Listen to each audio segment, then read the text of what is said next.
Ladies and gentlemen, welcome to the channel. Today I'm going to show you how to install Mailsie. It's quick and easy, and it's a Chrome extension that you probably really need. So let's get into it.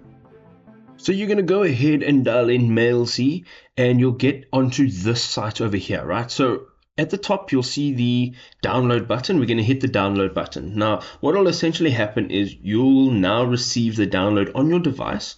And once it's done, you can see on the top right-hand side, it's now complete. We're going to open this, and we are going to just click on it. And it'll open now in our file location in our computer. So here she is over here, and what we're going to do is we're going to click on extract all. Okay, so over here you can see it says select a destination and extract file. So make sure you're selecting the correct destination, and it'll just take a few seconds to unpack this zipped file. Now here it is over here, and what we're going to do is we're going to navigate back here to Chrome. We're going to go to the top right hand side. You're going to look for the three dots. Okay, and here you're going to look for your extensions. Over here it says manage extensions. You can also actually use this extensions link over here.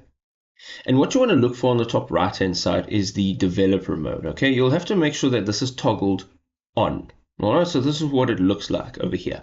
Now from here you're going to go ahead, it says load unpacked. Okay, so let's go ahead and click on that, and we're going to navigate to where we have unpacked our zip folder. So once we've located it, you'll see over here we're now in the file. You can see that's where we are, and you're going to go ahead and click on select folder. Now this will basically upload all of the unpacked files that we just downloaded.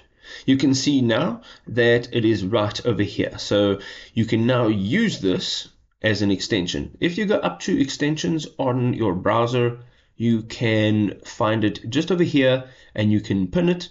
It'll be pinned right over here, so you can have easy access to it.